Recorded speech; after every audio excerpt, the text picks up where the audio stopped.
You expect it to maintain roughly the same strength for the next couple days. Yeah, but even if it goes from low-end Category 1 hurricane to high-end tropical storm, that's only going to be a 5-mile-an-hour difference, and it's not going to change the kinds of outcomes and effects that we see in North Carolina and up in boating conditions. The ocean is going to be angry no matter what status Maria has. You know, so many of us are focused really on the center, and in this case, that's not necessarily so important. No, and that's why it's so critical to look at what has now become a very large hurricane. It's certainly not just about what's going on near the center. It's this huge circulation where the winds of tropical storm force now extend up to 200 miles from the center of circulation, and it's a pretty healthy hurricane still. So nothing to be casting aside is not a problem just because the center isn't going to come ashore. That we're pretty confident of. But again, to highlight the fact that the impacts go outside the cone, the wind speed probabilities are really helpful here to show you on Cape Hatteras, greater than 50-50 shot, or about 50-50 shot of getting sustained winds of tropical storm force over the next few days, and those conditions could extend some distance inland. So that's why we have the tropical storm warnings up. The hurricane conditions will stay offshore, so it's important to let everybody know that. We're not going to get hurricane conditions on land from this point forward out of Maria, but the tropical storm warnings do include a large area here in eastern North Carolina that over the next few days, starting tomorrow, Mike, that the sustained winds of tropical storm force could occur, and then that's going to be pushing the ocean around big time. What does this mean for the folks that live there, and what's their plan of action tonight, tomorrow? Well, you mainly want to be taking steps to not get into trouble on or in the water. So one thing is to secure your boat. Yeah, secure your boat and don't go boating in these conditions, certainly. And also listen to local officials if you're in this storm surge watch area, because this is the possibility of life-threatening storm surge 2 to 4 feet above normally dry ground.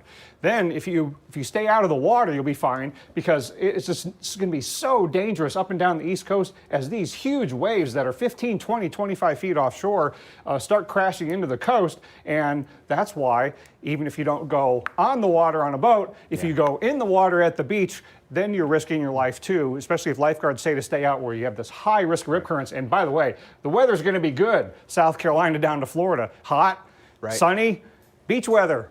Hit the pool, please. The rip currents can be deadly. And we saw the pictures there at the Outer Banks there. It's cloudy, it's a little breezy, so maybe that's enough to detract people from going to the water. Yeah, but some folks always seem to go into out of curiosity. Oh, I want to go see the big waves. Well, the big waves can come see you and take you out. You don't want to be messing with the rip currents, the high surf, or the really dangerous boating conditions. Listen to this man, he knows what he's talking about. Let's talk a little bit more about the season. Dr. Navarro with us again. It's been a very active season, and we have been, it just seems like for the past solid month and a half, it has just been nonstop hurricanes. It's true. We've had back-to-back-to-back storms. I mean, that's likely not something we see very frequently on record. 13 named storms here, so we're about halfway through our named list, and we're not done. We still have a couple more weeks of hurricane season here, and you know, it's always hard to say, but we just can't let our guard down yet. But if you remember, back in May and June, we were calling for an above active season. Absolutely, and that's at this point, it's panning out. Yeah, it is. So on average, we typically get about 12 named storms. We've got 13 so far this year, so that is verifying. The CSU forecast, when they updated them, are now calling for 16 named storms. So we're on track with that above average activity. We'll just have to see how I mean, the season goes through the end of November, so another 3 storms is not out of the question. Definitely not, especially not with the warm ocean conditions we've been seeing, the lack of the El Nino signal. We're actually trending La Nina now. So again, that changes the environment moving forward in time. So it's definitely not out of the question. These tracks, interesting. But if we look at, this is where we've ranked so far this year. Look at all these tracks. A couple of that have come out of what we call the main development region. So that's the Atlantic. But get this, this is crazy. We had 8 consecutive storms here reach hurricane status. That we have not seen that happen since the late 1800s. That is amazing. Yeah. Usually you get one little weak one in there somewhere that just kind of fishes out, doesn't really become much. And a lot of these have been long-lived, too. Yeah, so my gosh, Jose, was 70 advisories that they issued on that? I mean, that is a long-lived system. You know, Maria is up there, I think. It's pretty long. And you just got to see that spider web of land in the way, too. There have been a lot of impacts. They have. It's been very busy. And we always tell folks, it doesn't matter how many you get. It only takes one to make it a busy season for you. And so we're seeing the impacts here. But we can also measure this in terms of what we call ACE. It's accumulated cyclone energy. This This is a measure of the activity of any given season.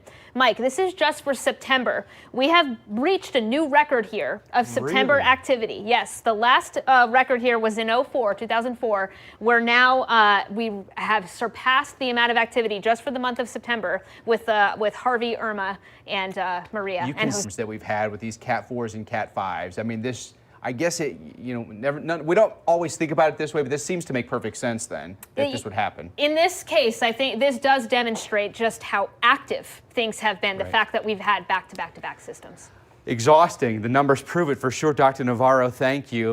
And right now, as we near the end of September, we look ahead to October. The threat for hurricanes remains for a lot of places, and that includes Miami to New York City. Believe it or not, October has a second peak, if you didn't know. So the doctor's joining us again, talk a little bit more about that. From this point through generally early October, there's a very steep drop off. But then you notice on this line graph, boom, there's a little pop in October. Yeah, we're about to fall off the highest of the peak, but we are about to get on the October peak. When you look at the named storms, when you get to the end of September, there is a drop off, but then there is the secondary peak in the middle of October. And unfortunately, that secondary peak is mostly reflective of named storms and hurricanes forming close to home. We're starting to trend back toward a June-ish kind of pattern where things tend to form Western Caribbean, Gulf of Mexico. And if you think about it in terms of overall activity, 2 down, 1 to go in terms of the thirds of the season yet to go. It can be very busy in October. And you were talking about this. Main development region was really, really active in September, but now we're going to basically not shut it down in essence, but this is when we trend away from the main development region. Yeah, that's right. We start to see the wind shear pick up again in the main development region, and that makes us shift our focus a little bit closer to home, so to say, because we see those conditions becoming unfavorable for development. But back at home, the Gulf of Mexico, always warm, right? All you need is the trigger, right? The low pressure systems, and so we generally begin to see that again moving into the latter part of hurricane season. And think of some notorious October hurricanes like Wilma, Sandy. They all formed in the western half of the Caribbean Sea, and they all came north. That is the typical pattern. And you see that line that goes over Florida. The worst hurricane month historically for the state of Florida, October. Is it really? Because they have more hurricane impacts in October than any other month. Now, they've had other bad months, and you also notice you can't rule out things happening in the main development region and elsewhere, but look at the concentration of activity in the Western Caribbean. And so I want to look at the models really quickly. Just look at the pattern change over the next several days. Starting to get high pressure forming over the Gulf and Caribbean, and then look what happens. The colors are low-level spin, and there's no white lines going over that area that would be wind shear. So it's just a sign that the pattern is heading toward October. We got to look to our south. Sorry, Mike. I got to tell it like it is. Stop it. I know you spit the truth, but we don't want to hear it. Stick around, folks. We'll be right back after this.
As Hurricane Maria slammed into Puerto Rico, we lost radar data from the Weather Service station there, and it is now abundantly clear why. Take a look at these pictures. As you can see, Maria destroyed the Doppler site. The last data was sent around 6 a.m. on September 20th. Replacement expected to take 3 to 6 months. Well, it was 25 years ago, the National Weather Service in Miami had its Doppler radar destroyed by Hurricane Andrew, the only other radar to be taken out by a storm. Andrew Hagan from the National Weather Service in Miami joins us live to talk about the efforts to get the Weather Service in San Juan fully operational again. You know, you look at those photos, Andrew, and you're just like, oh my goodness, like where do we begin? I mean, is this a full replacement that'll be needed in San Juan? Well, the antenna and the radome, as we've all seen the pictures from the Twitter post, the antenna and the radome are both gone, and so we're not sure exactly where they are, but you know, an engineering team is going to be in there hopefully soon, and to assess exactly what parts of the radar are still remaining and what parts are gone or damaged, and from there they'll go forward from there. But it's, you know, it looks, from the look of it, it looks like the damage is very significant in that it could take several months before they have a radar again in Puerto Rico. Yeah, Andrew, Dr. Rick Knabb. So in the interim, and especially given that your office has been performing some backup duties for the San Juan office, what is the mode of operation for tracking the potential for heavy rainfall, short fused warnings? Is GOES 16 a help with its greater temporal resolution?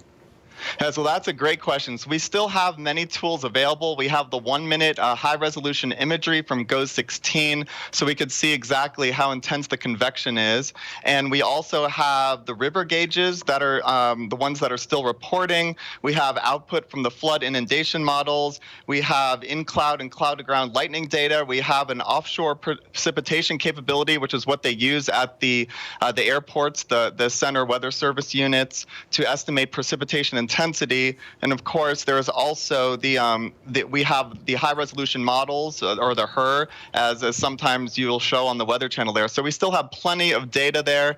Obviously, the radar is the best piece of data available for knowing how intense the precipitation is at any one moment. But we have all the other data sources out there available to help us with the warnings during the time that we're backing up the San Juan office. Hey, Andrew, that's Dr. Erica Navarro here. What are the other challenges that you're helping out the San Juan office a lot? What other things are you overcompensating for, or perhaps helping them with in the meantime? Well, we have one extra meteorologist on here constantly around the clock, issuing all the warnings and the forecast for San Juan. They still have some capabilities there. Some of the communications were interrupted, especially for the first few days. We can't call them on the direct telephone line, but they can use their satellite phone to call us. We have something called NWS chat where they can send us messages. So we still have communication capabilities, and we've also been working really closely with the USGS and the Puerto Rico Emergency Operations Center to monitor the water levels in the different dams and the gauge sites. So we've been in constant communication with people on the ground there as well. Hey, Andrew, Dr. Knabb again, very quickly, trying to find some silver linings here. Any possibility that the old radar could get replaced by something even better than what you had before out there? The WSR 88Ds, that's a great question. I mean, it doesn't seem like it's going to happen anytime soon, but I'm sure they're going to assess the damage, and I'm not sure exactly how they're going to proceed. But first, they need to assess the damage on this radar and see if it can be salvaged. And then once that happens, then a determination can be made on the timing and the way to proceed from there. All right, Andrew, thank you very much for joining us this evening, and hats off to you and your office for doing a great job of backing up the office there in San Juan. They certainly, the folks that live there, I mean, they're meteorologists and they're doing a great job, but they live there too. You know, they're having to live through the disaster as they forecast it. But I thought, could this be an opportunity for a place like San Juan, of all places, to maybe get like the next generation phased array radar or something like that? Why not? And it's not just a benefit for monitoring the local weather in Puerto Rico. It is also within range of weather systems that are trying to develop and move toward other parts of the Caribbean and the U.S. So it's a very strategically placed radar opportunity. Yeah, it's certainly a great opportunity, but it's just amazing to see, I mean, all the people pulling extra duty this hurricane season, all the weather offices, the National Hurricane Center. It's insane. MIC in San Juan used to work at the Miami office. They have a good relationship. They get it, right? Yeah. And on what we know is a lengthy and costly repair, likely a multi-million-dollar radar repair. Stick around. We'll be right back.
All right, folks, it's time for your tropical update. Our experts here to go through everything Maria and beyond, but this is really the headline grabber here. Not that far off the coast of North Carolina right now. No, I promise not to go too far beyond Maria. We'll do that next hour. All right. There are things to talk about potentially in October, but Maria got enough to deal with for the rest of September here. Category 1 hurricane moving slowly to the north, and that's going to last for another couple days. It's not going to be till Thursday until the folks in North Carolina and up and down the East Coast that we're going to start to feel the beginnings of Maria's departure when the ocean finally starts to calm down. But Maria's intensity will stay just about the same over the next several days. 5-mile-an-hour difference here or there, big deal. But effects outside the cone. The cone shows you the center's not coming ashore, but we have about a 50-50 shot at any individual spot on the Outer Banks of getting winds of tropical storm force, but we're pretty sure somebody in there is going to get sustained tropical storm force, and a lot of folks will get the gusts. Absolutely, and this is a big storm, I mean, it's not just the fact that it's outside the cone. I mean, the breadth of that wind field is huge,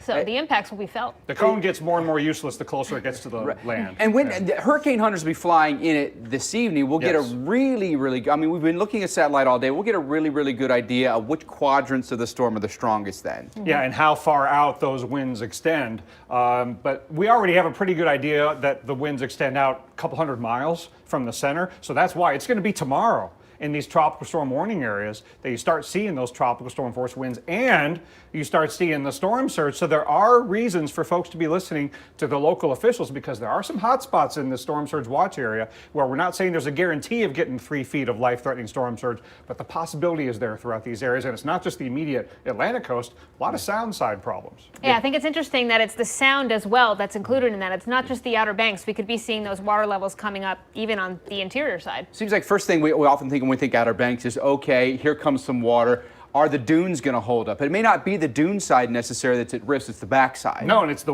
winds blow the Atlantic into the sounds, and then the water. If you've ever been to the sounds of North Carolina, those are big bodies of water. There's a lot of salt water to push onshore, and then the swells from Maria are just hammering the entire East Coast. It's only going to get worse, the Mid-Atlantic and Northeast the rest of this week. Danger in the water from Florida basically up to New Jersey. Yeah, even to southern-facing shores of New England. Yeah. So just be careful, folks. Stay out of the water if at all possible. I know it's hot, you want to cool off, but pool weather, these two have said. All right, let's answer some questions tonight. All of you have been sending them in on Twitter. And how about this one? Why did NOAA start issuing coastal flood warnings in feet above ground level? Ground level at what elevation? Oh, it was so painful many years ago when I was a hurricane specialist, and we would write advisories about storm surge flooding of 8 to 12 feet above normal tide levels, near and to the right of where the center makes landfall. And then people would go, What? How high above ground could the storm surge flooding get? We want to convey the storm surge possibility in terms that everyone can relate to, no matter where you're standing. If it says 3 feet, 6 feet, 9 feet above ground, that means above the ground you're standing on. You don't have to do any math to figure out how to subtract out tide, how to subtract out anything. It's very simple. How high above ground, and 3 feet and higher is what we consider life-threatening. Does that take into account how far inland? Because truly, though, if you are farther inland, you're most likely to have lower surge than you are closer to the water's edge. Yes, and in a case like this, you see that the values get lower and lower above ground as you get farther from the ocean. But in the old way of doing it, you could get 28 feet of storm surge above normal tide levels way inland, but that was because the tide level is way back here. Now it accounts for the water going upslope, and the farther you go upslope, the farther you go inland, the less high the water can be above ground. So this really accounts for tide. It accounts for how high the ground is at any individual location, how far from the beach. It works the same way everywhere. We really have to reprogram our minds now to following the numbers and the color codes now. Yep, and not overthink it, though. If it says 6 feet above ground, that's a 6-foot man or woman, that's above your head, no matter where you see that 6-foot value. So we can really simplify things now. Yeah, it's very simple, me being under 6 feet, to know that that's not something that I should. Some of us worry about 5-foot surge, some of us worry about 6-foot surge. But it's all good, though. Even if you're 5 or 6 or 7 feet tall, 3 foot of storm surge can still be life-threatening. Because it can take you off your feet, it can float things, debris can be in that water. So 3 feet is the value to be concerned about. Significantly. Thank you both very much, and thank you for your questions tonight. If you want to participate, find us on Twitter. Use this hashtag WUTV. We'll answer questions next hour as well. Stick around. We're back in just 60 seconds.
Coming up in this hour of Weather Underground, watches and warnings up tonight as Hurricane Maria makes its closest approach to the North Carolina coast.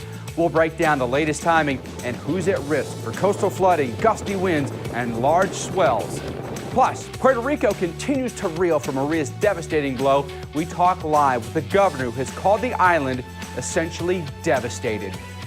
And it's almost October, but for many it seems more like the middle of summer. See who's feeling the heat right now and where it might finally feel like fall in the days to come. Weather Underground continues right now. And thank you for staying with us here for Weather Underground. I'm Mike Bettis. Alex Wilson has the evening off. Tropical storm warnings have been issued for parts of the Outer Banks as Hurricane Maria brings the threat of strong winds, some high surf, and some coastal flooding as well. Want to take you right now to Morehead City, North Carolina. In addition to a tropical storm warning, we've got a storm surge watch in effect as well, potentially for above ground flooding for parts of the Outer Banks. Our hurricane expert, Dr. Rick Knapp, in the house tonight to bring us the very latest on this. With that kind of water rise potential, we've got some real threats here at the Outer Banks. They've already issued in some places evacuations. Yes, because 3 feet of storm surge flooding above normally dry ground, no matter where it occurs, no matter what kind of system generates it, that's life-threatening. And that's why that storm surge watch is up and why people in North Carolina need to be heeding the instructions from their local officials and not hang your hat on, well, the center is going to pass offshore, so it is going to miss us. Well, the water's not going to miss you, and the tropical storm force winds are not going to miss you, neither are the rip currents and the waves. There are a lot of risks. People at home are probably saying, okay, 80-mile-an-hour, non-landfalling hurricane, big deal. But it can be a big deal. Yeah, and what makes Maria a big deal is that it is a big hurricane. The sustained winds of tropical storm force extend out a couple hundred miles from the center. So just because the center isn't going to make landfall doesn't mean that its wind field won't reach you. And it's the bigger hurricanes also that are much more capable of pushing the ocean around and causing storm surge and rip currents and high surf, because it's the tentacles of the hurricane stick out a long way and just keep pushing the ocean around. And as slow as it's moving, it has plenty of time to build up those fetches on the ocean. Considering we had Jose last week and now we have Maria, it has just been a nonstop washing machine, it feels like, here along the East Coast. Yeah, the ocean hasn't completely calmed down in the northeast from Jose, and now here comes a Maria along to just kind of pick up where Jose left off up there. So the swells are propagating northward along the coast and offshore, well into the northeast. So if you're in New England, south-facing shores all the way down to Florida, you're going to feel the effects of this, at least with the rip currents. And it's also going to take its time to turn and head out to sea. It'll be a couple days yet before it makes that right-hand turn. And even then, it'll take well into Thursday or even Friday before the swells calm down after Maria departs. And it's not going to get much weaker, not noticeably. So it maintains its strength more or less for the next couple of days. Size, too? And its size, absolutely.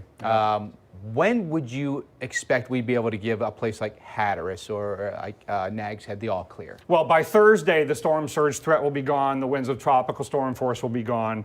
But it'll be until the weekend before the ocean completely calms down. You can call off the alerts on rip currents and high surf. All right, Dr. Knapp, thank you. I want to take you right now to Kill Devil Hills in North Carolina. Neighbors there with Nags Head. Currently under a tropical storm warning. Wind gusts could be maybe as high as around 60 miles per hour with the tropical winds expected through Thursday. Dr. Erica Navarro joining us now to talk more about this. If nothing else, it becomes a very uncomfortable time to be outside. It'll be rainy. It'll be really windy, and the winds combined with some of that water ice could be just enough to cause potentially some damage, maybe even knock out some power. Absolutely. We saw that happening in southeastern Massachusetts just a week ago with Jose. We had trees down into the roads and road blockages, a lot of damage. So this is certainly enough to cause some impacts here along the Outer Banks for sure, potentially eastern parts of North Carolina. Not seeing as much of the wind gusts right now, but that's because tomorrow the impacts are really going to pick up. We could be seeing lots of 40s and 50s here along the Outer Banks for sure. But check this out. This Maria is almost in the exact same location that Jose was just a week ago. Wow. It's a little bit further to the west, which means that the impacts will be felt a little bit more so. And because this storm is so big, it was bigger than Jose was at this time as well. As Dr. Knapp just said, those tropical storm force winds really extend further out. So those tentacles really are going to be extending up to a place like eastern North Carolina. So we will be seeing impacts there directly from from this system. But that rip current threat does extend well away. It's not just North Carolina that's under wraps. Wind direction becomes a huge factor as well, depending on where you are and how much of that wind is going to push the water. Absolutely, and with a slow-moving system like this, we will have persistent onshore winds in a lot of these places with the northeastern winds coming down here. You can take a look at the wind forecast here. Here's the center of that storm. This is now heading towards Tuesday afternoon. It's still off to the south and east here, but watch what happens as we approach Wednesday. It's basically just off due east, and if you notice, we've got northerly winds here, and so this has been almost 24 hours of some kind of onshore flow, anywhere from Nags Head down to Hatteras. Morehead City and other places might be out of that threat by Wednesday, but it's going to be extended here in the northern part. And while you and Dr. Knapp have both been preaching here, watch for the sound side flooding here, what could happen with the winds that are coming more or less offshore for a longer period of time. Let's talk a little bit more about Maria as it now approaches the North Carolina coast with mandatory evacuation in effect for all visitors to the island of Ocracoke on the Outer Banks. Area could see tropical storm force winds, tropical storm surge. A storm surge watch is also in effect. Ferry service could end up being suspended here. And we've got some roadway. I mean, you look at Highway 12. It's right. I mean, it's basically sea level, Dr. Knapp. So minor water rises causes some overwash on that road. And part of Highway 12 is actually a ferry service where you get from one island to the next to the next. So some islands will be cut off from each other for at least a temporary period. Yeah, and you notice that not everywhere in eastern North Carolina is under this storm surge watch, like the tropical storm warning is essentially everywhere in eastern North Carolina. But that's because you're going to have that northeasterly flow that Dr. Navarro just showed you is going to be pushing water downwind toward the southwestern and southern ends of the sounds. And that is where you're going to have the pileup of water reaching land. So it's very beneficial to have a separate tropical storm watch warning system from the storm surge watch warning system, because you don't necessarily need to put them all up in the same places. Right. And so these are the hot spots. And if we go quickly down to Alligator River here, you can see these are in the blue, those are the hot spots, normally dry ground that could flood as the water is pushed across the sound upriver and then onto these normally dry ground areas. And go farther south, you'll see where you got another catcher's mitt, and not just the sound side land areas, but look at the sound side of the outermost islands. Ocracoke. Yeah, right there. it's not the Atlantic side that's going to catch the water, it's the sound side that's going to catch it. So that's where you could see the salt water coming onto land, onto roads, into structures, and maybe messing with some of the roads and the bridges. So it's a very dangerous situation in localized spots. It's not going to be this overwhelming storm surge event, but local spots could have life-threatening and destructive storm surge. The reason why they have ordered those evacuations in Ocracoke, and you have already noticed that we've got water rise already in Hatteras. A little bit out at Hatteras, about 1.5 feet, so that's just a taste of things to come as Maria gets closer. But it's going to continue to push the ocean ashore all the way from Florida to North Carolina and beyond to New England. It's stunning the reach of this. How many states impacted by this overall? Dr. Knapp, thank you so much for that. And we'll talk a lot more about Maria this evening. Let's show you what still is on tap tonight here on Weather Underground. We've got 3 things for you, including View from Above, Plea for Help, and Florida Held Hostage. Up first, View from Above. Ride along as border agents view the devastation left behind in Puerto Rico following Hurricane Maria. And then, Plea for Help. The governor of Puerto Rico asked for swift action from the U.S. government as a humanitarian crisis unfolds in the battered island. We talk live with Governor Rossello coming up. And later, Florida Held Hostage. How electric companies have helped write laws that literally keep people in the dark when the power goes out, like during Hurricane Irma. Get the details in tonight's Open Mic. In Indianapolis, it's all summer right now. Where's fall? 88 degrees with sunny skies.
Yep, the calendar says fall. Sure does not feel like it.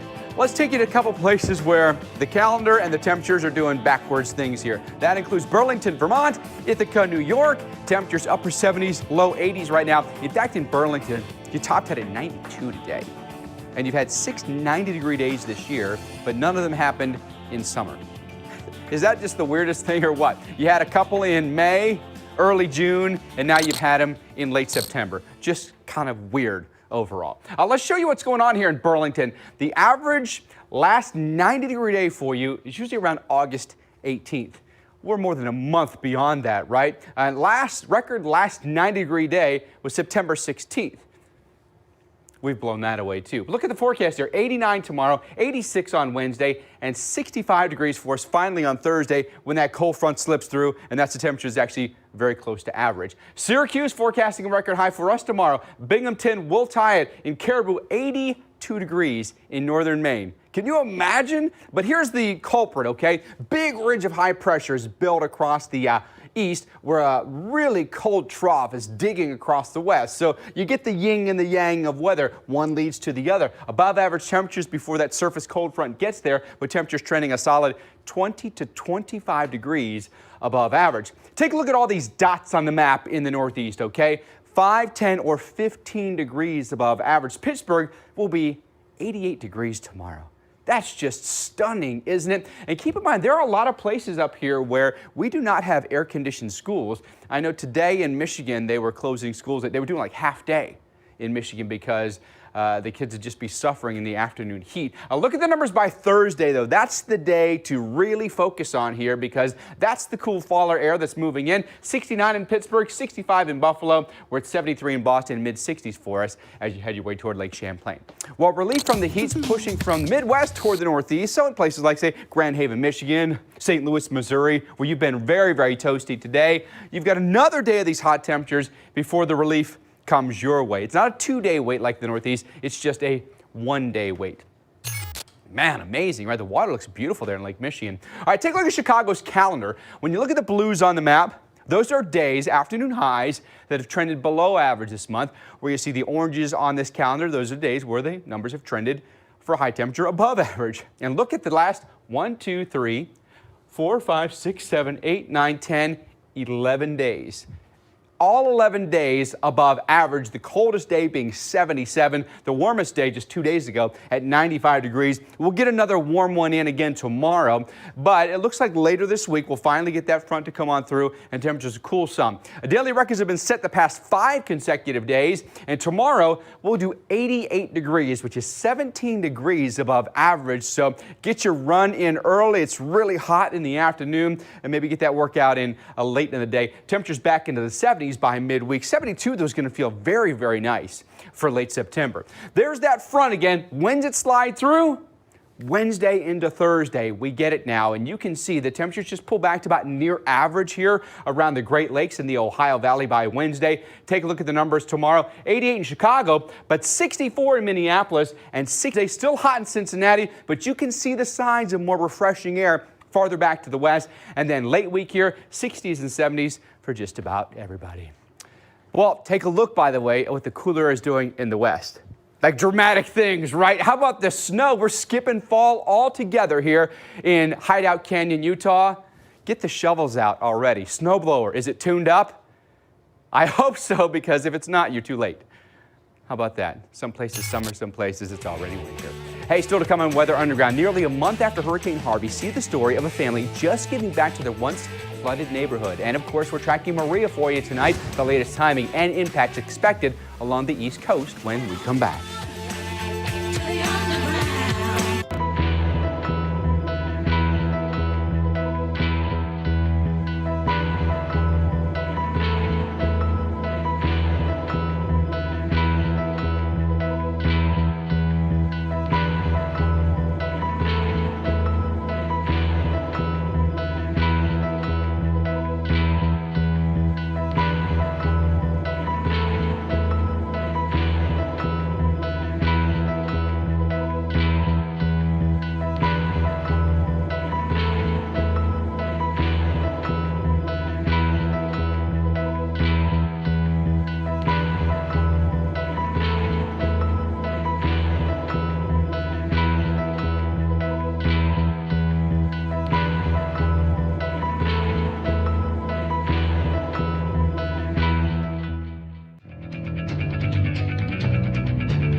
Welcome back, everyone, to Weather Underground. Let's take you to Midland, Texas this evening. Maybe even some storms coming your way here. You're under a flash flood watch from 7 tonight until 7 tomorrow morning.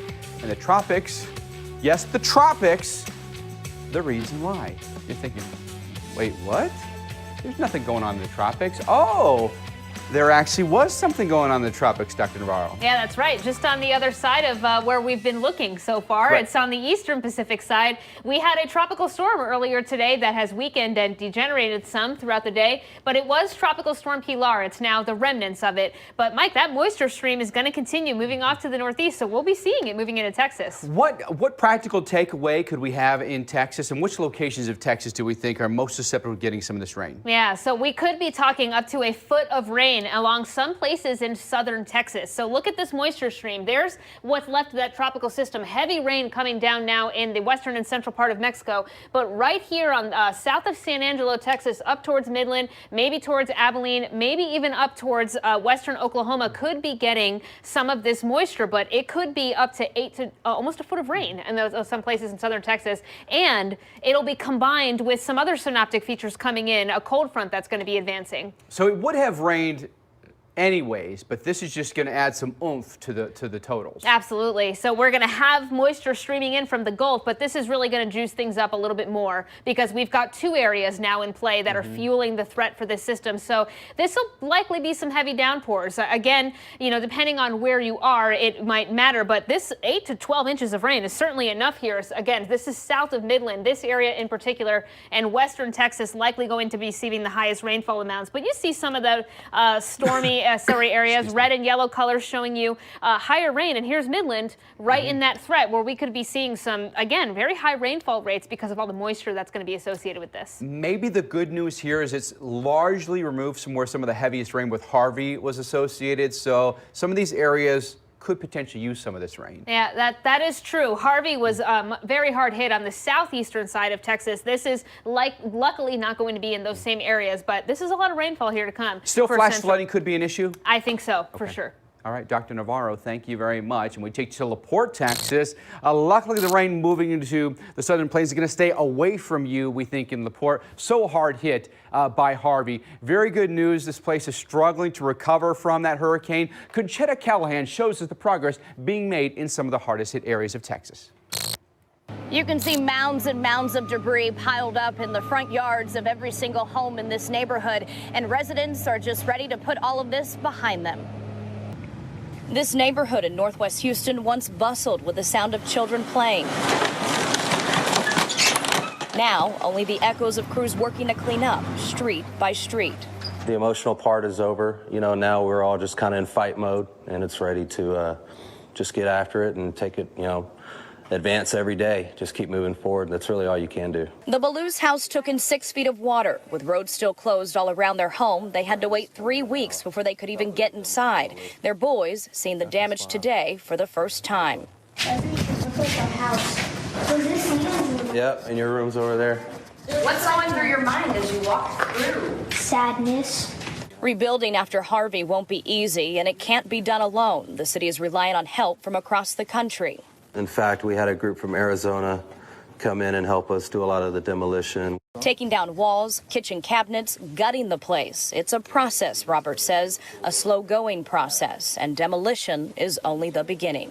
We still got to do, you know, some of the water and mold remediation and treat everything inside of here before you can even start the construction process. It may have taken a month, but crews are finally here starting the cleanup process. They are contracted through FEMA, and they have at least 200 trucks working in this area alone, and hopefully the Ballou family will get some relief soon. Conchetta Callahan, The Weather Channel. And coming up on Weather Underground, we'll break down the potential impacts from Hurricane Maria as it nears the North Carolina coast. Find out where the threat for storm surge and wind will be the highest. And it's that time of the season where we closely watch the Gulf of Mexico and the Caribbean for development. We're going to show you what could be brewing come October. Stay with us.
impacts being felt along parts of the East Coast, including Nags Head, North Carolina. Can't see much there, but I promise you that you can see a little bit. You can still see a little bit of surf being kicked up there. I actually think I even see a few raindrops there. It's only going to get worse from this point going forward. So let's talk more about Maria with our hurricane expert, Dr. Rick Knabb. You know, places like Nags Head, Kill Devil Hills, Hatteras, all these places very susceptible to water rise, and the swells are already there. Yeah, and it's a very large area of eastern North Carolina that's susceptible to storm surge flooding because it's not just the islands that stick out.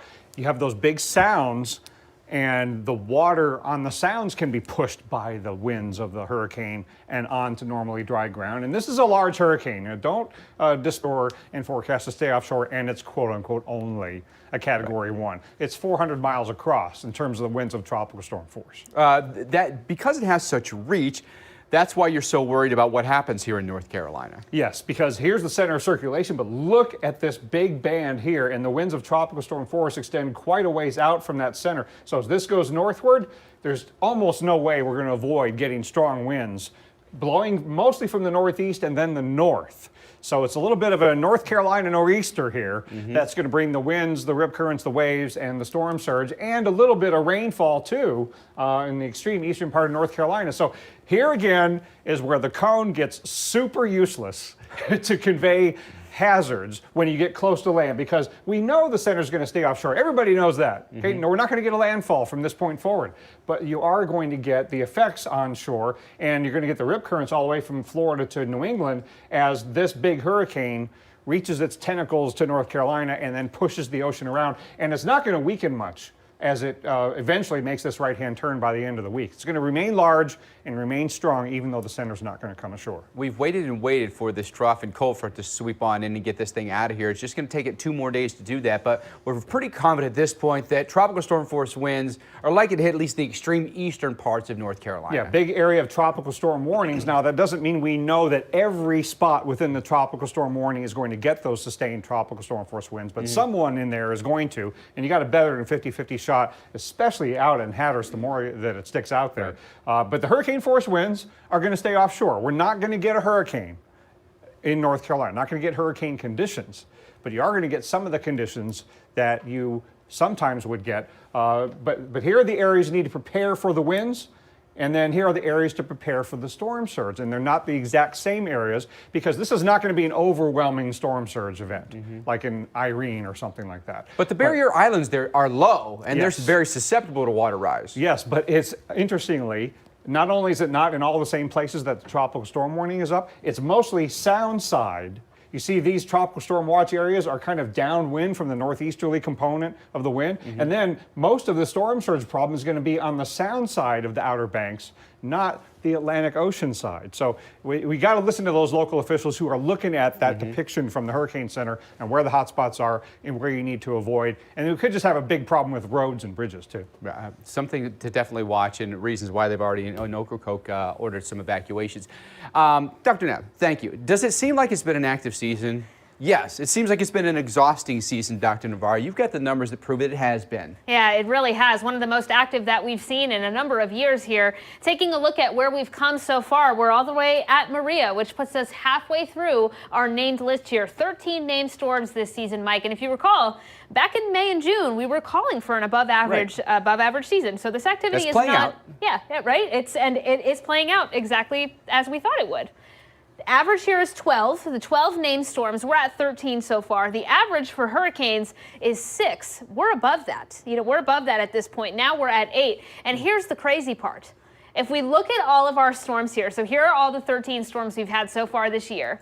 The last 8 of them have reached hurricane status, which is not common. That's not, you have to go back to 1893 for that. I guess at some point along the line, when you've got so many back-to-back storms, one of those is a fairly weak storm and just kind of fishes out. It's a 50-mile-an-hour tropical storm. Not the case this time. No, not the case this year. So this really is a testament of the basin activity, the conditions in the basin. We saw many storms rapidly intensify. We had warm waters. We had light wind shear. All of these things played out to really push all of these storms. Everything was there. Everything was there. And it's odd to see those conditions playing out like that, because so often when we talk about hurricanes, hurricanes, there's one factor that's missing, but that was not the case this year.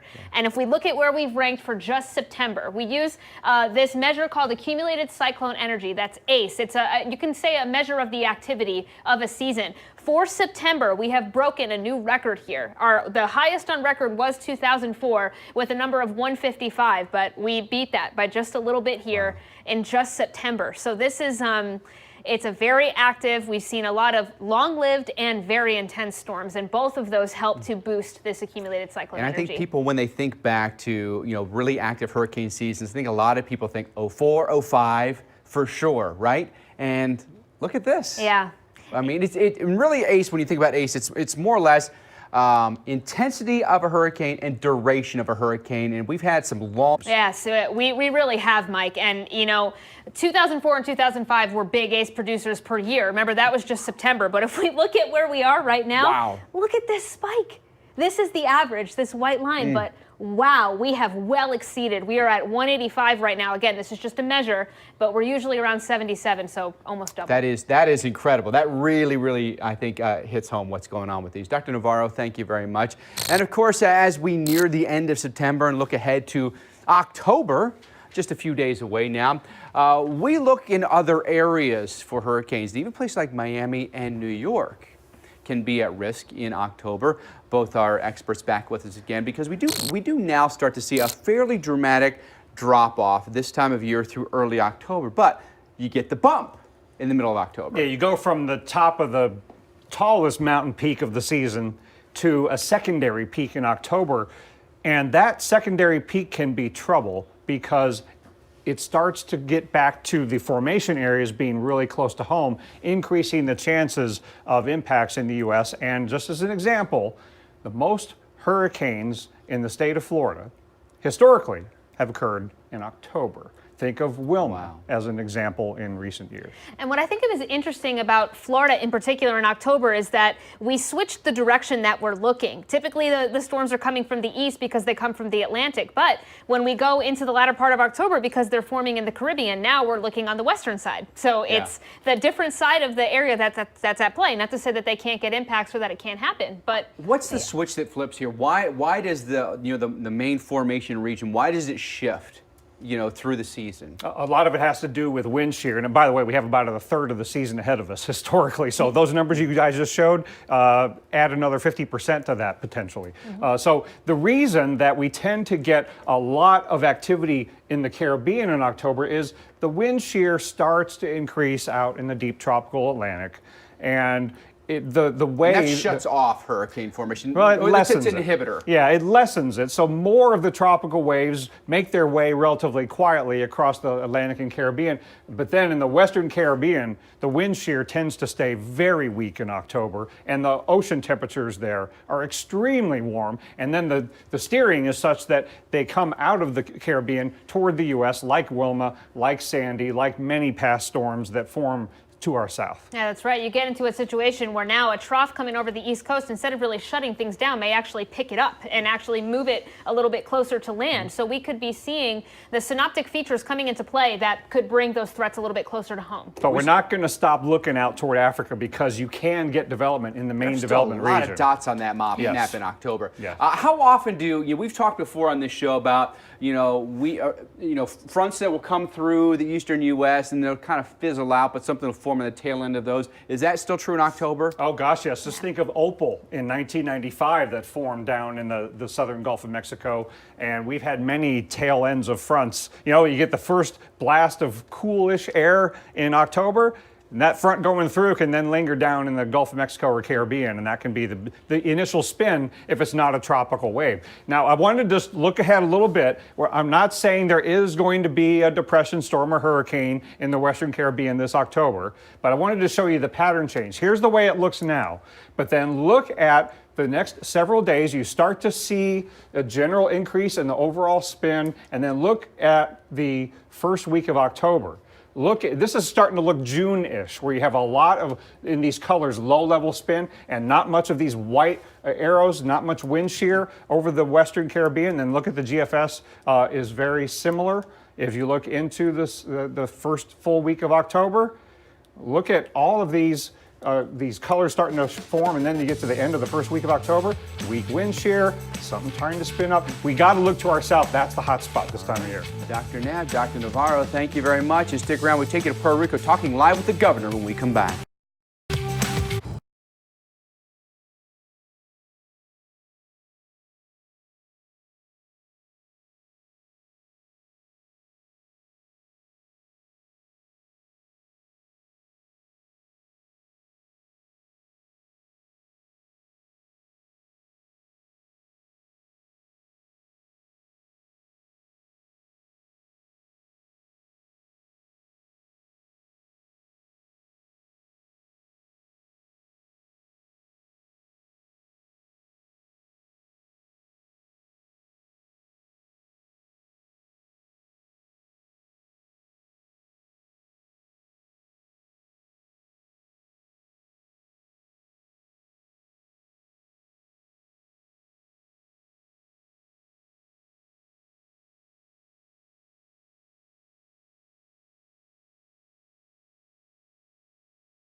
Power and clean drinking water. And as you can see, the damage is widespread. We just learned a few hours ago the death toll on Puerto Rico has climbed to 16, and the 29 were killed on the island of Guadalupe and Dominica. Well, Puerto Rico's governor calling on the government to provide more federal assistance, as he says the need to help prevent a humanitarian crisis. And joining us on the phone live right now, talk about those conditions, is Governor Ricardo Rossello. Governor, thanks so much for taking the time to talk to us. Tell us about today. What are conditions like right now? And explain to us what humanitarian crisis means. Well, really right now, the objective is to reach people, make sure that they have access to food and water, try to distribute the logistics of fossil fuels and diesel so that we can get generators kick-started. And that's about the focus right now. We also have some rescue missions that are still ongoing in Puerto Rico, making sure that the emergency goes away and that we can start focusing on stabilizing the situation in Puerto Rico. Governor, when we talked to you a couple of days ago, you said there was desperate need for fuel. You wanted ships to come in. You wanted planes to come in. Are you getting what you need? Well, we are. The ports have opened, so now we're getting ships with a lot of crates, a lot medicine, food, articles of first need. We've also opened the airport, though the air traffic has been very, very congested, and we haven't been able to get too much through the airports. But things are flowing in, and we have food, we have water, we have articles of first need, medicine, and so forth. What we're trying to do right now is make sure that we can distribute them along the island to the different areas of need. Of course, we still don't have much of a telecom system going on. So we're working on essentially human resource runners that are coming and going from different municipalities to understand what the situation is so that we can quickly address it. Governor Nab, I'm wondering if you could explain how the interaction with FEMA is working and how the federal government and your officials and your team are working with FEMA because at different levels of government, people have a different role to play, correct? Right, they do, but I have to say that the work with FEMA has been outstanding. We've been working together seamlessly. It's been one big operation. We've established together a joint operations center in our convention center.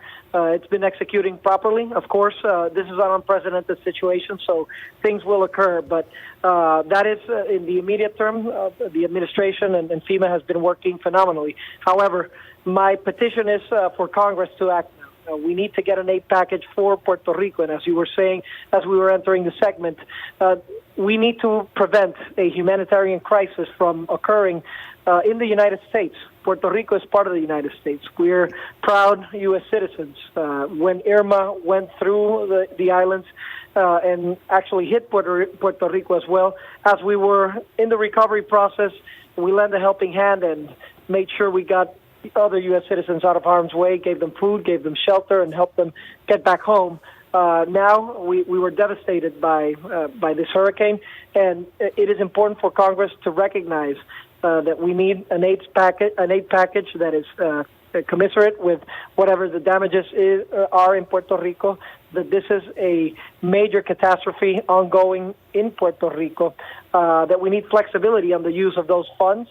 And that we need access to lines of credit from the Treasury or the Fed so that we can operate properly.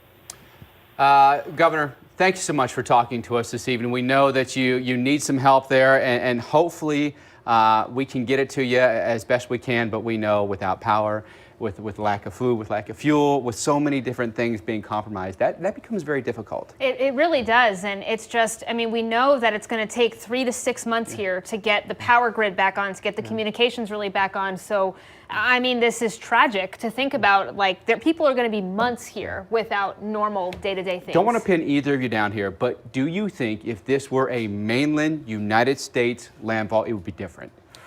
Some parts of it might, but we do need to acknowledge that logistically an island is harder to get resources in there. But it does mean think outside the box, and think outside the box quickly. Exactly. All right, stick around, folks. Be right back.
While doing his chemistry homework, Daniel realizes that he can't solve any of the problems. Over the course of 1 minute, he'll enter the fetal position at a rate of 5 degrees per second. If full fetal occurs at 45 degrees, how much pressure is he under as measured in tears? A, he's out of tears and is dry crying. B, he's already full fetal. C, none of the above. Daniel has Chegg Study with step-by-step solutions for millions of textbook questions. Don't get stressed. Get Chegg Study. Go to chegg.com/Spotify and get $5 off your first month. Chegg, a smarter way to student.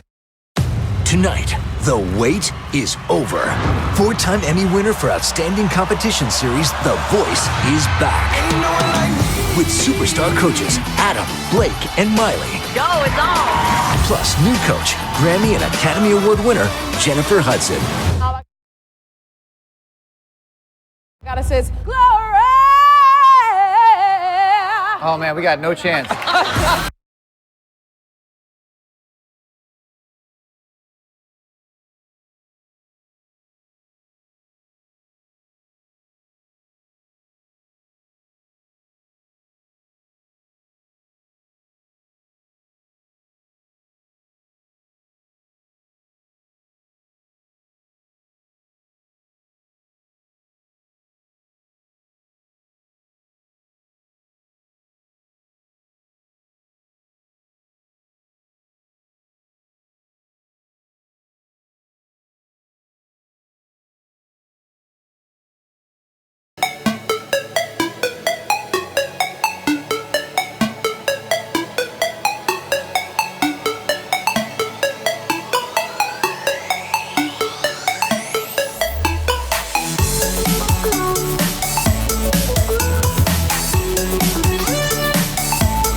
Reception went out pretty quickly before the winds really even got that strong, and we found a good place to park our vehicle, and we stayed in our vehicle the whole time, and town just started getting ripped apart around us.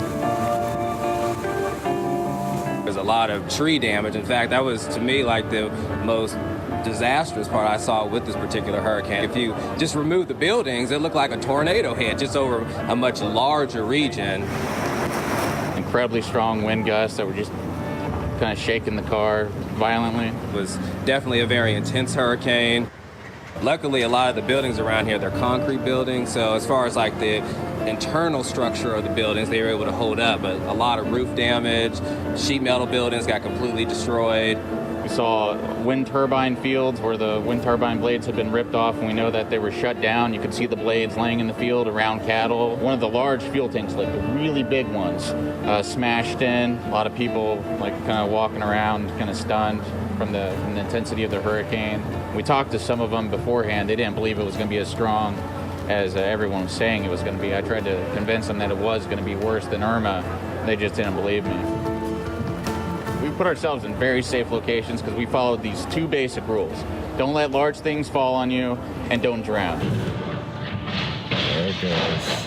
We know exactly what we're doing when it comes to chasing the hurricane. So while it looks like our video is extreme and like we're putting ourselves in danger, we're actually in the safest position we could possibly be in at the time. And maybe you know, considering what's happened in Puerto Rico, the Virgin Islands, what happened in Texas and in Florida, maybe do you think it's about time that we had a really, really serious discussion in this country about infrastructure and how we fortify ourselves against these multi-billion-dollar disasters? Well, I certainly think when we rebuild places that have been hit by hurricanes, you've got to seriously think about rebuilding it better so that it is more resilient and that it is insurable. You have to do this financially responsibly.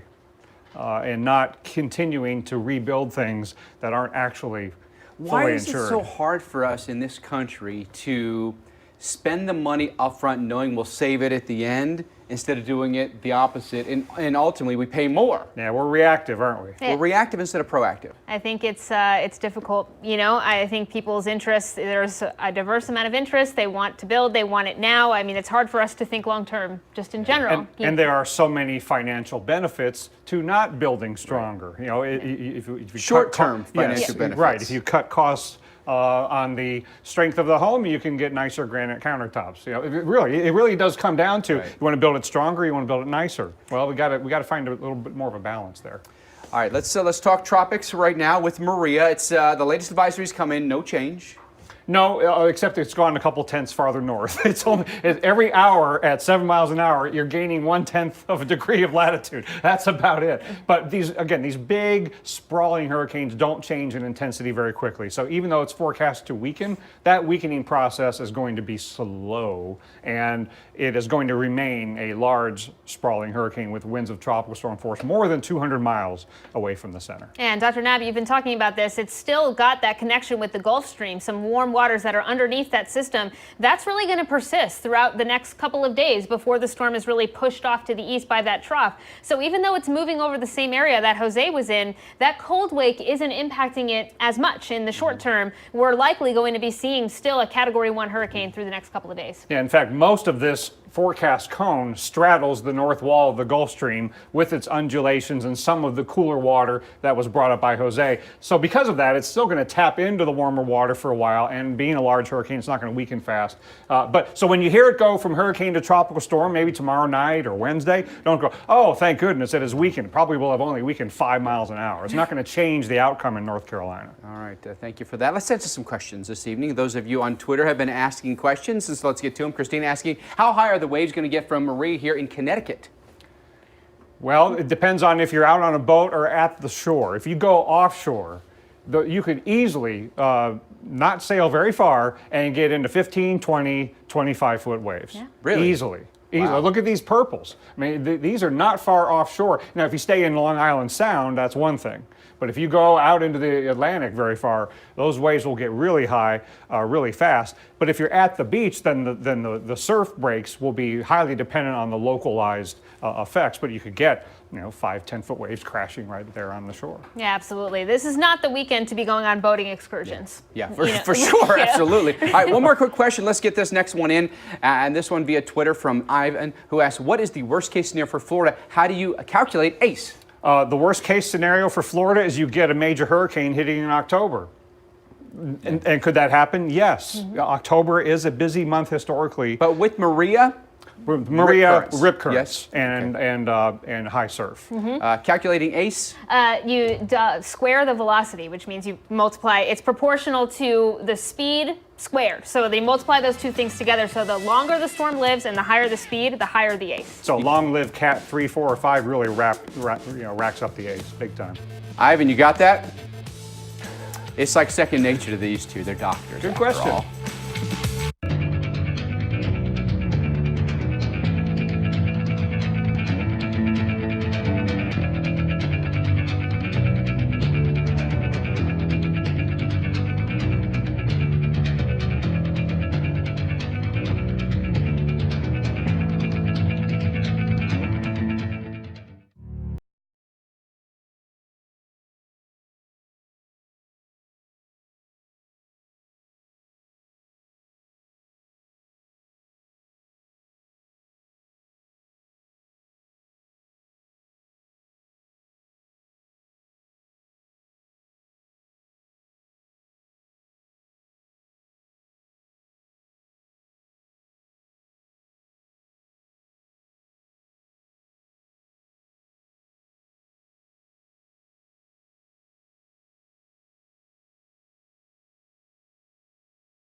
Coming up this hour on Weather Underground, watches and warnings up tonight as Hurricane Maria makes its closest approach to the North Carolina coast. We'll break down the latest timing and who's at risk for coastal flooding, gusty winds, and large swells. Plus, we'll explain how electric companies have helped write laws that literally keep people in the dark when the power goes out, like during Hurricane Irma. And it's almost October, but for many it seems like the middle of summer. So who's feeling the heat right now, and where could it finally feel like fall in the days to come? We're going to let you know as Weather Underground continues right now. And thank you for staying with us here for an extra hour of Weather Underground. I'm Mike Bettis. Alex Wilson has the evening off. We're talking tropics tonight. Of course, it's all about Hurricane Maria. It brings the threat of strong winds, high surf, and of course, coastal flooding as well. Taking you live right now to Morehead City, North Carolina. And you can see that it's been a wet, windy mess for us today, but it only gets worse through the day tomorrow. Temperatures in the 70s right now. We're joined by a hurricane expert, Dr. Rick Knabb, to outline what happens with the Maria, what happens to places like the Outer Banks, because they stick out like a sore thumb. Yeah, and tomorrow the winds of tropical storm force will start to occur in the tropical storm warning area, and if you're in the storm surge watch area, you could get the 2 to 4 feet of saltwater flooding above normally dry ground, but only in some certain hot spots that we'll show you in a little bit. It's going to be not like a big, overwhelming hurricane event, but tropical storms, which is essentially what you're going to experience in North Carolina, can bring a combination of wind and water hazards. Don't just blow this off because the center is going to stay offshore, which it is. It seems like every storm that's made landfall so far this season, we've talked about this huge component of freshwater rain flooding. Is that less of an issue with Maria? It's less of an issue because you're not going to get the strongest band spending a lot of time on shore. But the immediate Outer Banks could get 3 or 4 inches of rainfall, but most folks in eastern North Carolina won't get a lot of rain. This is going to be a wind event and a saltwater storm surge, rip current, high surf event. All right, we can see it on the satellite. Still got an easily identifiable center here, but it does have some raggedness to it. It does. It's not the most well-organized hurricane you've ever seen, but it is large, and the winds of tropical storm force extend out over 200 miles from the center. You know, we don't slap a category on the size, Mike, but sometimes I think we should. Right. But we'll just call this one large.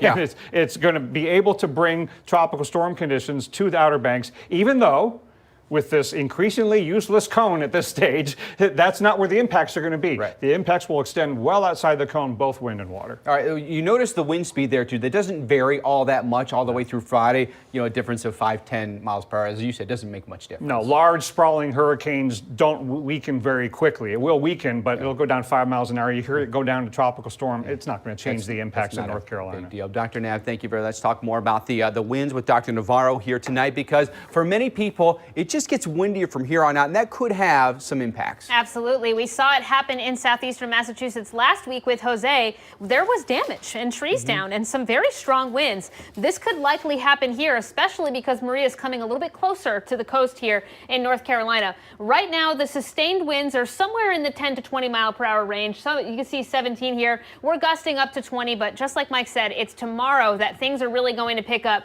because Maria is coming a little bit closer to the coast here. You look at where Jose was last Sunday, where Maria is now, very, very close, but there's a difference. There is. Maria not only is a little bit closer to land, it's also bigger than Jose was at that time. Right now, the tropical storm force winds extend 200 miles from the center, which means this storm is about 400 miles across. So wow. That's a big storm. And it's going to be moving off to the north. So that yellow area is just giving you an estimate of where the tropical storm force winds are. Notice that the eastern part of North Carolina here, the Outer Banks for sure, in that threat for tropical storm force winds. So it could be a pretty gusty day. Tomorrow likely going to be the worst of it, extending through the night. And if we look at the model forecast, you can see why. This is going to be a prolonged threat here from the wind and then the storm surge as well, because we've got that onshore push of winds here extending throughout the night tomorrow, and then Wednesday, notice these northern areas like Nags Head in particular are still going to be seeing that strong onshore flow. The direction so vital when it comes to the Outer Banks for sure.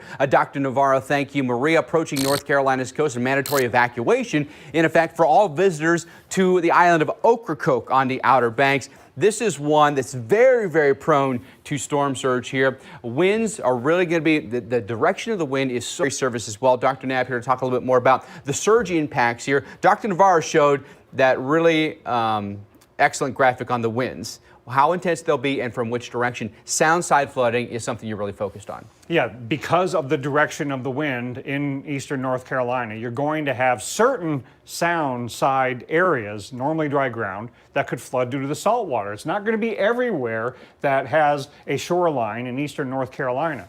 And in fact, it's not even going to be both sides of the outer banks. It'll be mostly the sound sides because it'll be coming out of the northeast and then out of the north. So you see the storm surge watch, it favors areas that are downwind from this northeasterly component. So from the Atlantic could be a place like Duck or Nag's Head, but from the sound could be, the southern barrier islands here between Morehead City and Hatteras. Yeah, so let's take a look at a couple of those hot spots. Right. If you look at near the Alligator River area, so if we zoom into here, there is an area that is going to catch that northerly wind, that all these areas in blue could get 1, 2, 3 feet, maybe even a little bit more of storm surge flooding above normally dry ground. So this is in East Lake, Lake Landing, those areas. Don't be surprised if some water comes onto some roads or into some yards. And if we go farther south, you can see there's another area where you can clearly see that the sound side of the outermost barrier islands is what could flood, not necessarily the Atlantic side. And there's literally one road that goes, look how thin these islands are, right? There's Highway 12, and that's pretty much it. And so because of these details, it is crucially important that you listen to instructions from local officials who might be telling you to evacuate certain areas or stay off certain roads during and even after the storm. And you've already noticed tonight there is some water rise already at Hatteras. So yeah, about 1.5 feet above normally dry ground. Yeah. It's already happening now, so make sure that if you're in an area where you need to evacuate, you are doing that. But the far-reaching impacts of Maria will go down into Florida this evening. We'll take you to Daytona. It's 81 degrees for us right now. Large swells affecting the entire eastern seaboard. And this, boy, we have gone through this dance before, we did it last week with Jose, just rinse and repeat with Maria, where from Florida to the northeast, you've got just a washing machine of water. Yeah, Jose, and then right after that, Maria has just churned up the Atlantic Ocean with these really energetic and big swells. Florida all the way to the south-facing shores of New England have the rip current risk being very high, high surf, and dangerous boating conditions. And how many people have we lost in past events at the beach and on boats? Yeah, that's right. We cannot underplay this threat. It always is a big one, and it's deceiving because it's a nice beach day. People want to go out in the water, and this is definitely not the time. We already saw video today out of New Jersey, which is nowhere near the center of the storm. Really big waves coming up on large rocks and people playing on them, and it's like, please don't do that this week. There's such a disassociation with what's going on in the sky above and what's happening with the water below. Thank you both very much. Still to come here on Weather Underground tonight. We talk a lot of heat for the country, and it's fall.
The next 2 days forecast to break record highs, 89 and 86 degrees. By Thursday, cold front sweeps on through. Temperatures recover back into the 60s. Syracuse, Binghamton, Burlington, Caribou, all forecast hit record highs. Caribou, northern Maine, 82 degrees tomorrow. That's kind of hard to believe. It's not out of the question. Late September, early October, you're thinking more snow than you're thinking heat. But here's the setup for us.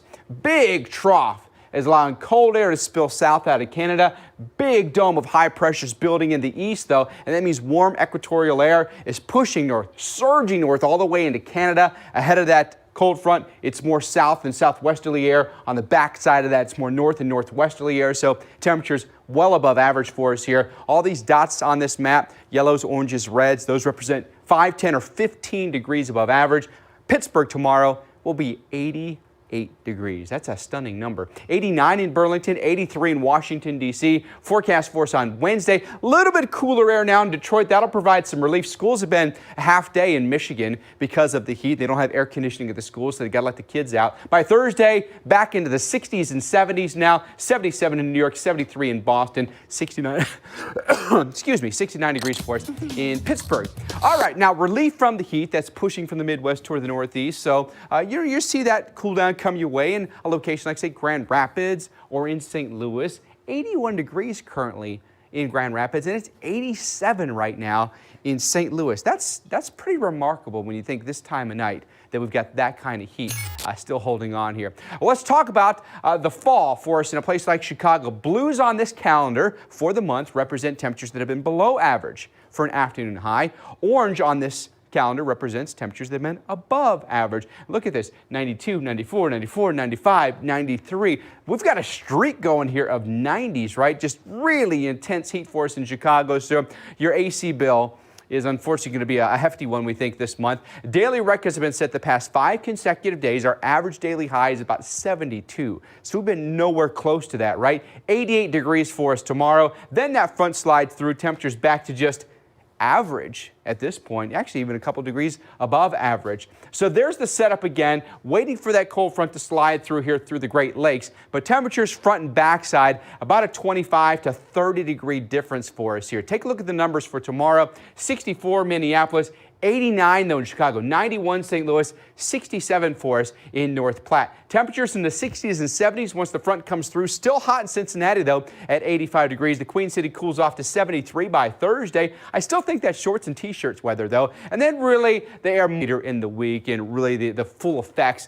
of that front aren't necessarily felt. One last hot day for us tomorrow in St. Louis. After that, temperatures a little bit more comfortable and a little bit more like late September. But if you want to take a look at the cold air behind that front, way behind that front is doing, how about this for a shocker? How about in Hideout Canyon, Utah? We've skipped fall altogether and gone right to winter. Look at this. You got to get the brooms out and the shovels out and clear off the sidewalk.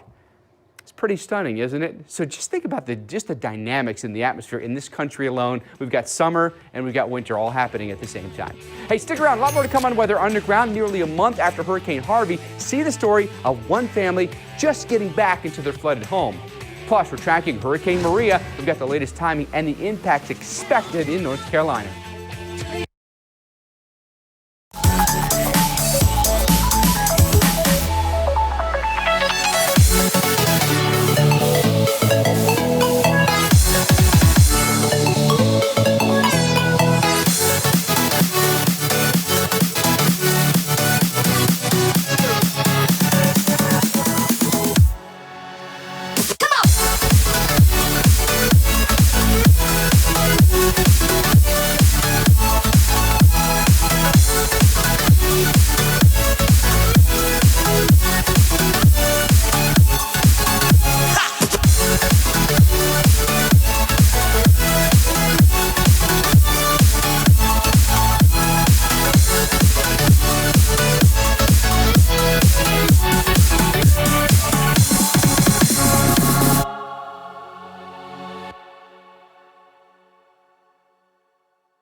Here to explain. People are like, wait, Pilar, where did this come from?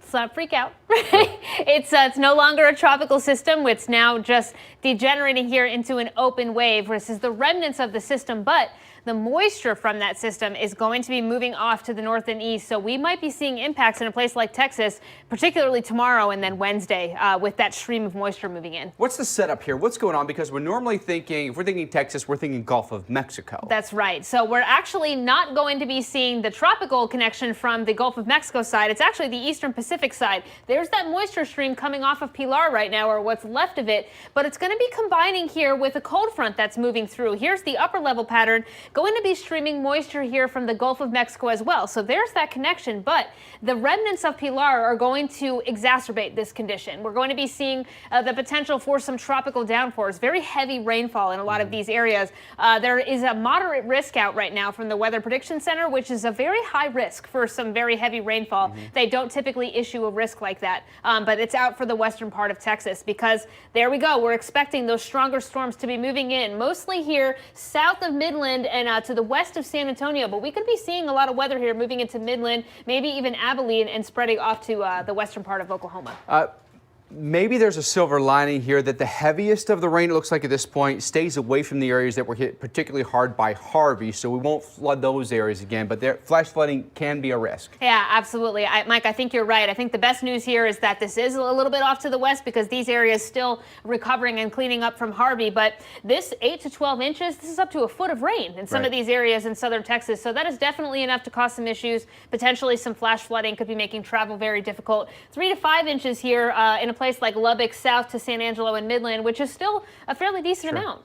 You think about any of these dry arroyos that may fill up and cause some brief flash flooding. Hill country may get a little bit of rain as well. But I think probably a lot of people caught off guard that it's going to be this intense. Maybe just Pilar adding just a little bit more juice to the atmosphere. I think so. I think it gives it a little bit of an extra oomph. So you want to take this one seriously because tropical systems, even after they weaken, even after they degenerate, can cause big issues. And the forecast here through Friday, so it'll be a couple of days of rain still on our forecast. Dr. Navarro, thank you very much. And take a live look at LaPorte, Texas. As we mentioned, most of the heavy rain will stay away from you. You suffered so much from Hurricane Harvey. The good news, though, that you are still struggling, but the rain will stay at bay. Conchetta Callahan is going to show us the progress being made in some of the hardest hit areas in Texas. You can see mounds and mounds of debris piled up in the front yards of every single home in this neighborhood, and residents are just ready to put all of this behind them. This neighborhood in northwest Houston once bustled with the sound of children playing. Now, only the echoes of crews working to clean up street by street.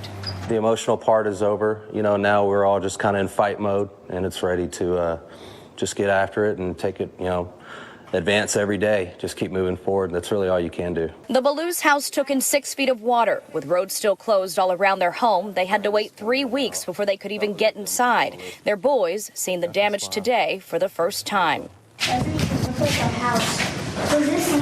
Yep, and your room's over there. What's going through your mind as you walk through? Sadness. Rebuilding after Harvey won't be easy, and it can't be done alone. The city is relying on help from across the country. In fact, we had a group from Arizona come in and help us do a lot of the demolition. Taking down walls, kitchen cabinets, gutting the place. It's a process, Robert says, a slow-going process, and demolition is only the beginning. We still got to do, some of the water and mold remediation and treat everything inside of here before you can even start the construction process. It may have taken a month, but crews are finally here starting the cleanup process. They are contracted through FEMA, and they have at least 200 trucks working in this area alone, and hopefully the Ballou family will get some relief soon. Conchetta Callahan, the Weather Channel. And coming up on Weather Underground, we'll break down the potential impacts from Hurricane Maria as it nears the North Carolina coast. Find out where the threat for storm surge and wind will be the highest. Plus, it's that time of season when we closely watch the Gulf of Mexico and the Caribbean for development. So eyes as we switch from September to October. We're going to show you. And a live look at Wichita tonight. Actually not looking too bad, and it feels like fall with temperatures in the 60s.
impacts being felt along the East Coast, including in Nags Head, North Carolina. You're taking a live look right now. Camera's getting a little dark, but I think you can see the white caps there. You know, sometimes on a calm day, it's very nice to be out there. It's like barely a wave tickling your feet. That won't be the case here, though, with Maria, just offshore, a hurricane expert, Dr. Rick Knabb with us. So the waves are going to pick up a little bit here. At least they're going to maintain.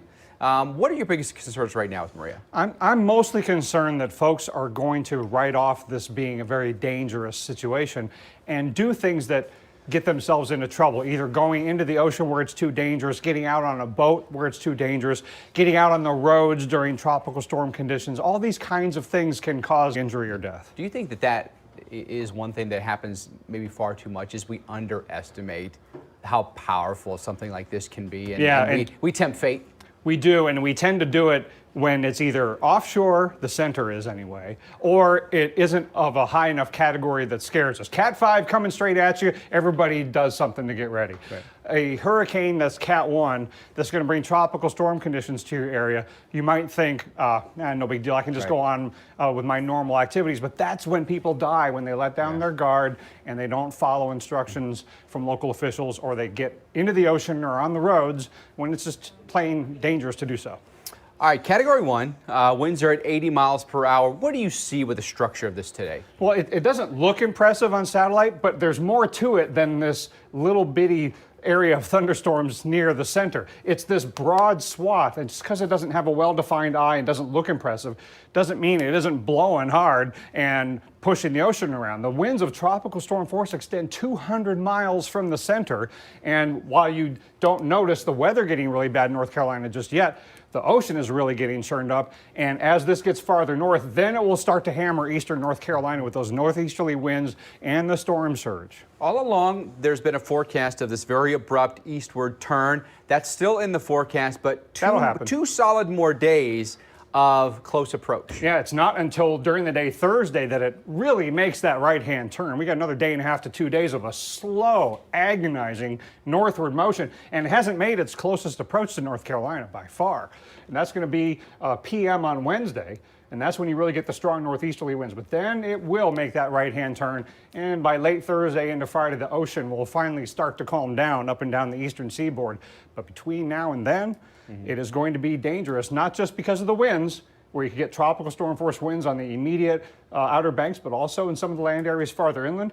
Hurricane force will stay offshore, we know that much. But it's the water. You had a storm surge watch. This is the possibility, Mike, of life-threatening storm surge, 2 to 4 feet. You get above that 3-foot threshold, above ground, that can be dangerous. Listen to local officials if they're telling you to get out or stay off the road. All these areas are so low-lying, so it makes perfect sense that you would get some overwash in some of these areas. We saw some of that with Jose, and that was a weaker storm and a little bit farther away. Yeah, and this will mostly be sound side saltwater flooding, not necessarily on the Atlantic side. The sound sides of these outer banks, and also some of these sound side areas that are southwest in the area, winds blowing from the northeast, pushing the ocean in that direction. And then Florida to New England, rip current risk is high, folks. If the lifeguards say stay out of the ocean, please listen to them. All right, we're going to talk more about that coming up just a little bit with Dr. Knabb and Dr. Navarro. But does it feel like it's been an active season? Boy, it's just been exhausting, hasn't it, Dr. Navarro? I mean, you look at we've debated here off camera, could this potentially be the costliest hurricane season on record? We know it's been a very active season. The numbers play out. Absolutely. And I think that's a really great question, because we've seen how many disasters now, and it's not just hurricane season.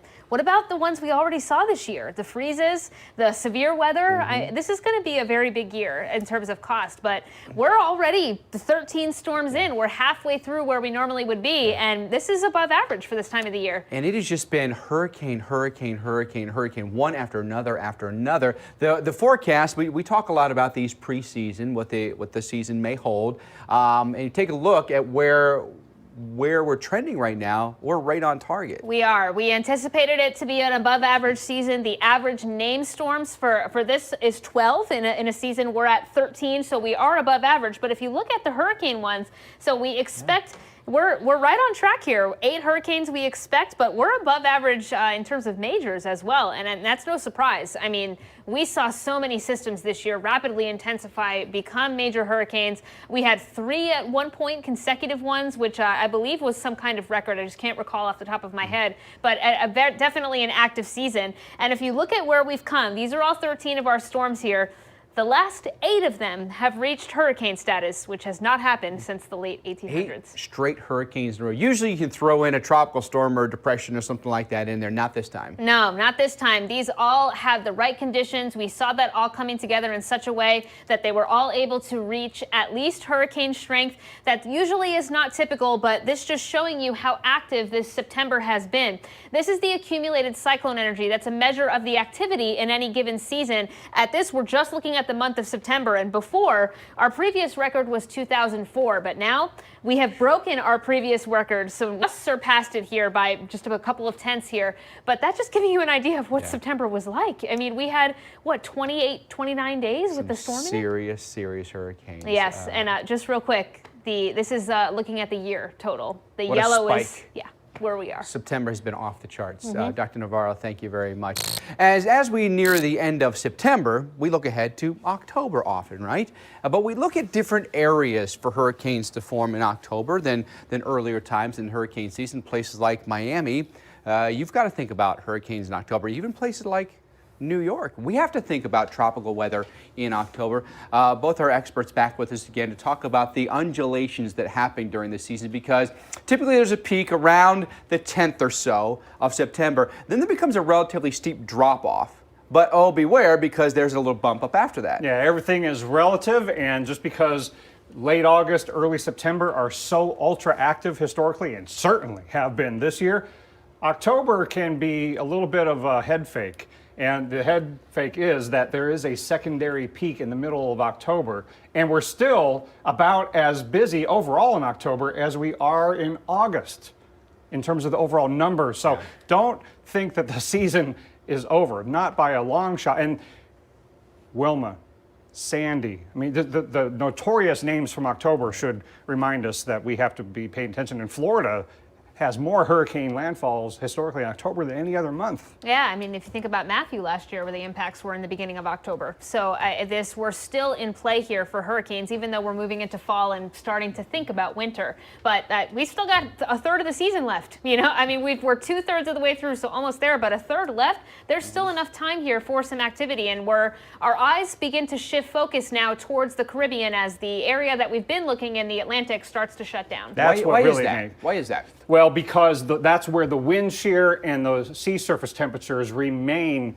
in combination to make the conditions most conducive. The wind shear starts to increase out in the deep tropical Atlantic when you get into October, and the steering is such that the systems, kind of like in June, that form to our south tend to come north because they start to catch the Bermuda High and they slide up northward. And look at the preponderance of formation in the western part of the Caribbean, but don't rule out a late season, main development region formation. Remember Tomas back in 2010? That was really late in the year. And, so things can form out here in just about anywhere, and that's what makes October pretty busy. But we got to look to our south, and that's why. Let's do that. You showed a bunch of dots there, but the thing is, there's a lot more stuff to hit. Yes. When something develops here. And if it gets into the Gulf of Mexico, it's almost a guaranteed landfall. Yeah, and the chances of getting an October major hurricane are greater than getting a June major hurricane. So this forming on our doorstep is a little more troubling in October. Let's take a look, see what is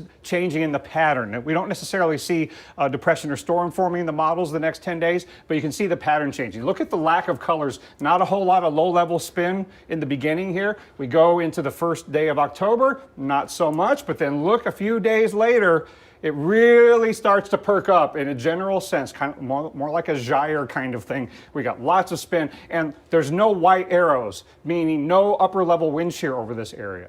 So this is prime area in the first 2 weeks of October. Even this year, the models are starting to hint that we're headed toward that pattern change. And if this season has proven anything, it's like anything goes. Yeah, yeah, when the overall activity seems to be high Yeah. and the conditions are there, even greater chance for October trouble. All right, Dr. Nebb, Dr. Navarro, thank you very much. And still to come here on Weather Underground, I'll explain how electric companies have helped write laws that literally keep people in the dark when power goes out, like during Hurricane Irma.